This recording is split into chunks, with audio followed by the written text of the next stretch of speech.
Add کر دیتا ہوں. مجھے روزہ کا مقصد کیا ہے ذرا مجھے بتانا. کیا ہے روزہ کا مقصد؟ یہ رمضان کا مہینہ ہے. روزہ کا مقصد کیا ہے؟ اگر کسی نوجوان سے پوچھا جائے تو جواب دے گا مولانا صاحب باپ دادا روزہ رکھا کرتے تھے اس لیے میں بھی روزہ رکھتا ہوں. یہ روزہ نہیں پرمپرا کا نام ہے بھئی. یہ روزہ نہیں ہے. روزہ رکھنے کا مقصد یہ بھئی آپ روزہ کیوں رکھتے ہیں ذرا مجھے بتائیے. کیوں آپ ایک مہینہ بھوکا رہتے ہیں؟ ایک مہینہ دن میں آپ پانی نہیں پیتے, چاول نہیں کھاتے, کچھ نہیں کھاتے, بھوکا رکھ کر آپ روزہ رکھتے ہیں. بھئی کیوں رکھتے ہیں؟ روزہ رکھنے کا مقصد کیا ہے؟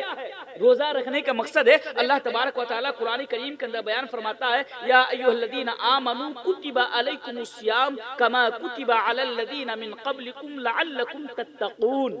روزہ رکھنے کا مقصد یہ ہے کہ روزہ کے ذریعے سے تم اپنے اندر اللہ کا ڈر پیدا کرو. روزہ کے مقصد سے تم تقوی اختیار کرو. ٹھیک ہے, آپ جب روزے کے حالات میں رہتے ہیں تو آپ کے اندر تقوی ہے, میں مانتا ہوں. اب بیڑی نہیں پیتے, سگریٹ نہیں پیتے, خراب کام غلط کام آپ نہیں کرتے, لیکن جب ہی آپ افطاری کرتے ہیں پھر آپ غلط کام میں آپ پڑ جاتے ہیں تو یہ تقوی کہاں چلا جاتا ہے؟ تو اس کا مطلب یہ ہے کہ آپ کا روزہ جس مقصد کے لیے ہونا چاہیے تھا اس مقصد کے لیے آپ کا روزہ نہیں ہو رہا. بات سمجھ میں آ رہی ہے؟ تو آئیے میں آپ کو اور آگے لے کر چلا جاتا ہوں کیونکہ آج کا میرا موضوع ہے نوجوانوں کے تعلق سے. تو یہ میرا دوسرا پیغام ہے کہ آپ اپنے جوانی کی ویلو کو سمجھے, حلال طریقے سے پیسہ کمائیے اور حلال طریقے سے پیسہ کمانے کے بعد حلال جگہ پر اس کو خرچ کیجیے. بیڑی کے نام پر, سگریٹ کے نام پر یا غلط جگہوں پر آپ اپنا پیسہ کو خرچ مت کیجیے, مت لٹائیے, کیونکہ اس کے بارے میں کل قیامت کے دن آپ سے سوال کیا جائے گا. آئیے اور ایک حدیث میں آپ کے سامنے رکھ دیتا ہوں. اللہ کے پیارے رسول جناب محمد رسول اللہ صلی اللہ علیہ وسلم بیان فرماتے ہیں اغتنم خمسا قبل خمس. اے لوگوں, 5 چیزوں کے آنے سے پہلے 5 چیزوں کو غنیمت جان لیا کرو. اے لوگوں, 5 چیزوں کے آنے سے پہلے 5 چیزوں کی قدر کر لیا کرو. ان میں سے یہی ایک چیز ہے, اللہ کے پیارے نبی بیان فرماتے ہیں کہ بڑھاپا کے آنے سے پہلے تم جوانی کی قدر کر لیا کرو. یعنی تم جوانی میں زیادہ سے زیادہ اللہ کی عبادت کر لیا کرو, تم جوانی میں زیادہ سے زیادہ نیک کام کر لیا کرو, تم جوانی میں زیادہ سے زیادہ نیکی کا کام کر لیا کرو. اے نوجوانوں, تم جوانی میں جتنا نیکی کر سکتے ہو, تم جوانی میں جتنا اچھا کام کر سکتے ہو, وہ بڑھاپے کے زمانے میں تم وہ کام نہیں کر سکتے ہو. اپنی جوانی میں تم جتنا عبادت یعنی جوانی میں تم جتنا اللہ کی عبادت کر سکتے ہو, بڑھاپے کے دور میں تم اتنی اللہ کی عبادت نہیں کر سکتے ہو. یہی وجہ ہے کہ اللہ تبارک و تعالیٰ نے جوانی کے دور کو طاقت کا دور کہا ہے. اٹھاؤ قرآن. اللہ کہتا ہے اللہ الذی خلقکم من ضعف ثم جعل من بعد ضعف قوة ثم جعل من بعد قوة ضعفا وشیبا.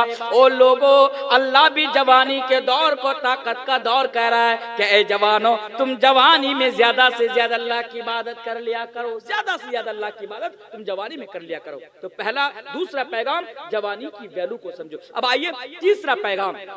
آج میرا تیسرا پیغام آپ لوگوں کے نام یہ ہے کہ دنیا میں اپنے ایمان کی حفاظت کر لیا کرو. کیونکہ آج ہمارے نوجوانوں کی نظر میں ایمان کی بھی کوئی ویلو نہیں ہے, ایمان کی کوئی قدر و قیمت نہیں ہے. آج ہمارا ہولی کا ٹائم آیا, آپ نے دیکھا کتنے نوجوانوں نے اس تہوار کو بڑے ہی شوق سے منایا. پوجا کا ٹائم آتا ہے, میں نام نہیں لوں گا, آتا ہے بہت سارے نوجوان منڈپ میں جا کر بیٹھے رہتے ہیں. بہت سارے نوجوان ان لوگوں کے کام میں ان کاموں میں شریک بھی ہوتے ہیں, شامل بھی ہوتے ہیں. تو آج ہمارے نوجوانوں کی نظر میں نا ایمان کی کوئی ویلو نہیں ہے. آج ہمارا نوجوان راجنیتک پارٹیوں کے چکر میں اپنا ایمان کا جنازہ نکال دیتے ہیں. آج ہمارا نوجوان پیسوں کے چکر میں چند سکوں کے عوض اپنا ایمان کو بیچ دیتا ہے, اپنا ایمان کو فروخت کر دیتا ہے. کیوں؟ کیونکہ آج ہمارے سماج میں رہنے والے نوجوانوں کے اندر ان کی نظر میں ایمان کی کوئی ویلو نہیں ہے. اور آپ کو معلوم ہے آج کی ڈیٹ کی میں بات کر رہا ہوں, آج کی تاریخ کی میں آپ کے سامنے بات کر رہا ہوں کہ آج مسلمانوں کے اندر بہت سارا نوجوان آج مرتد ہو رہا ہے. مرتد ہو رہا ہے یعنی اسلام دھرم کو چھوڑ کر دوسرے دھرم کے اندر جا رہا ہے. اس لیے نوجوانوں آج مولوی تنویر کا مختصر انداز میں آپ کو یہ پیغام ہے کہ دنیا کے اندر آپ جب تک زندہ رہنا اپنے ایمان کے اوپر زندہ رہنا، کیونکہ ایمان سے بڑھ کر ہمارے لیے اور آپ کے لیے کوئی قیمتی دولت نہیں ہے، ایمان ہی سب سے بڑی قیمتی دولت ہے۔ ایمان کیا ہے؟ آئیے ایک دو حدیث میں آپ کے سامنے جلدی جلدی رکھ دیتا ہوں۔ ایمان کی ویلو کیا ہے، ایمان کی قدر و قیمت کیا ہے کہ آج تم دنیا کی کسی چند سکوں کے عوض میں یا شہرت کے لیے یا کرسی کے لیے جو تم آج جس کا جنازہ نکالتے ہو یا جو بیچ دیتے ہو، فروخت کر دیتے ہو، ذرا دیکھو ایمان کی کیا ویلو ہے۔ ایک آدمی ہے، اس آدمی کا نام ہے عبداللہ بن جدعان۔ یہ عبداللہ بن جدعان کون ہے معلوم ہے؟ عبداللہ بن جدعان کے بارے میں علماء کرام لکھتے ہیں کہ عبداللہ بن جدعان بڑا نیک کام کیا کرتا تھا۔ عبداللہ بن جدعان دنیا میں بڑا اچھا کام کیا کرتا تھا، وہ بہت بڑھ چڑھ کر خدمت خلق کو انجام دیا کرتا تھا۔ علماء عبداللہ بن جدعان کے بارے میں لکھتے ہیں کہ عبداللہ بن جدعان ایک مرتبہ 1000 اونٹ ذبح کر کے حاجیوں کو کھانا کھلایا تھا۔ 1000 اونٹ ذبح کر کے بڑا اچھا کام کرتا تھا، بڑا نیک کام کرتا تھا دنیا کے اندر۔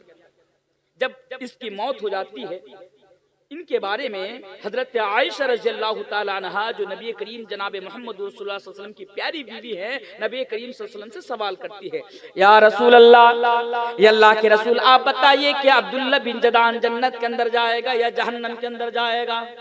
اے نوجوانوں اس حدیث کو سنو، عبداللہ بن جدعان کے بارے میں نبی سے سوال ہو رہا ہے کہ اے نبی، یہ عبداللہ بن جدعان جو دنیا میں بڑا اچھا کام کیا کرتا تھا، جو بڑا نیک کام کیا کرتا تھا، آپ بتائیے یہ عبداللہ بن جدعان جنت کے اندر جائے گا یا جہنم کے اندر جائے گا؟ تو نبی کریم صلی اللہ علیہ وسلم نے بیان فرمایا کہ اے میری بی بی عائشہ، یہ عبداللہ بن جدعان جنت کے اندر نہیں بلکہ جہنم کے اندر جائے گا۔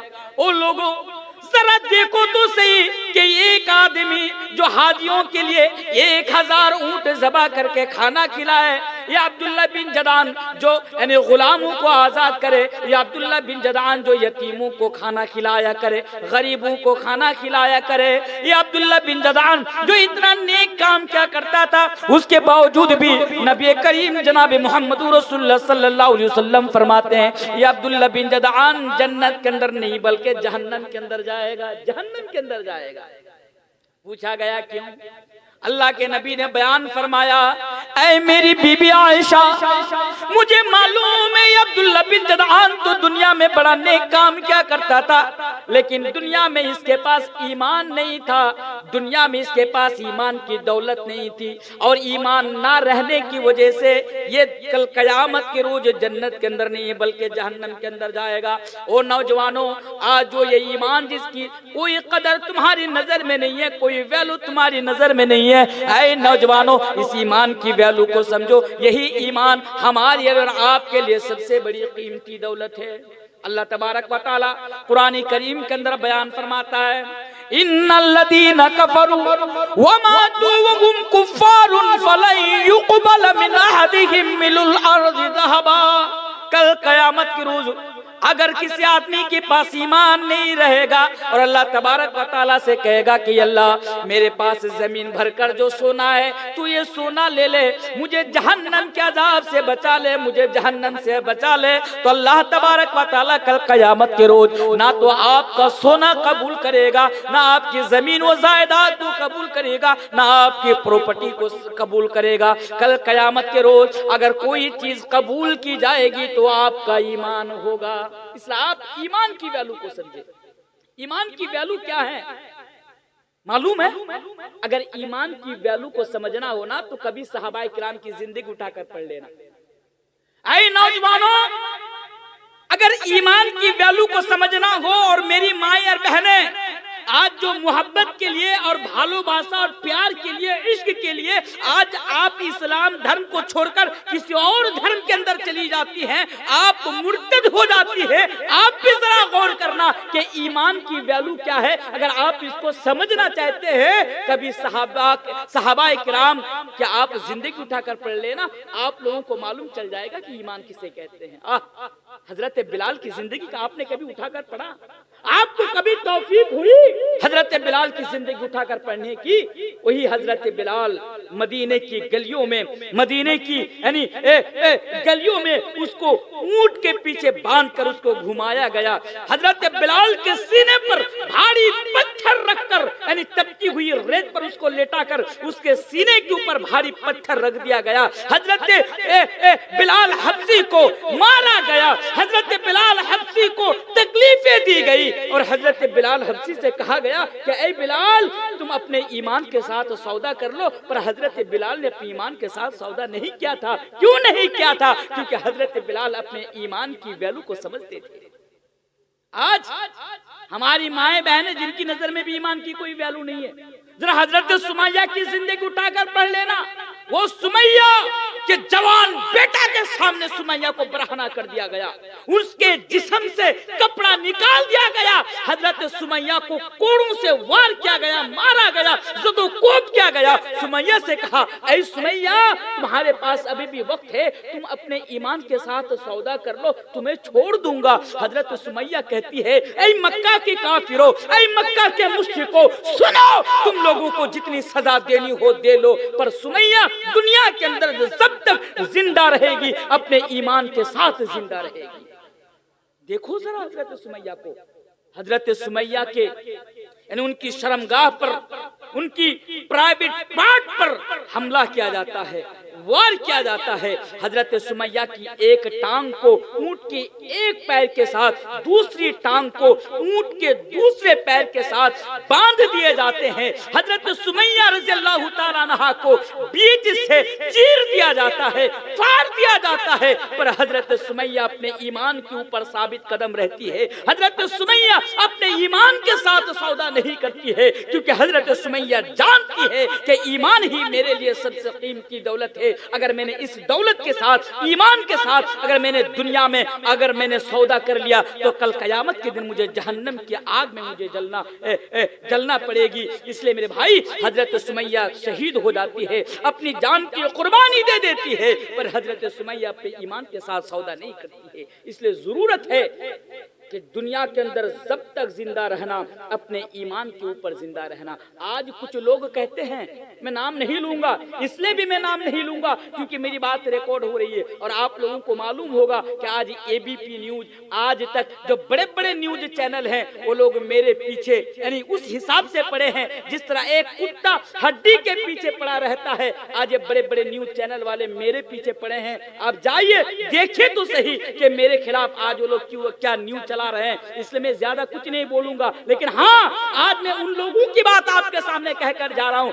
آج ان لوگوں کی یہ کوشش ہے، آج ان لوگوں کا ٹارگٹ یہ نوجوان ہے کہ نوجوانوں کو اسلام سے بھٹکا دیا جائے، نوجوانوں کو ایمان سے بھٹکا دیا جائے، اور نوجوانوں کو اللہ کے علاوہ کسی اور کے سامنے سجدہ کرنے پر مجبور کر دیا جائے۔ یہ ان لوگوں کا مشن بھی ہے، اور مشن کو پورا کرنے کے لیے ان لوگوں نے ہمارے سماج میں رہنے والے نوجوانوں کو اپنا ٹارگٹ بنایا ہے۔ اس لیے نوجوانوں میں آپ کے سامنے یہ پیغام دے کر جا رہا ہوں، ماہ رمضان کے رات کے 1 بجے یہ پیغام زندگی بھر آپ یاد رکھنا، دنیا میں جب تک زندہ رہنا اپنے ایمان کے اوپر زندہ رہنا۔ بولیے انشاءاللہ۔ اگر آپ کی گردن پر تلوار رکھی جائے، اگر آپ کو یہ کہا جائے کہ تم اپنے ایمان کے ساتھ سودا کرو، اگر نہیں کرو گے تو تمہاری گردن مار دی جائے گی، تمہارا سر کاٹ دیا جائے گا، اگر یہ حالات پیدا کر دی جائے، اگر یہ تمہارے سامنے یہ نوبت آ جائے، تو نوجوانوں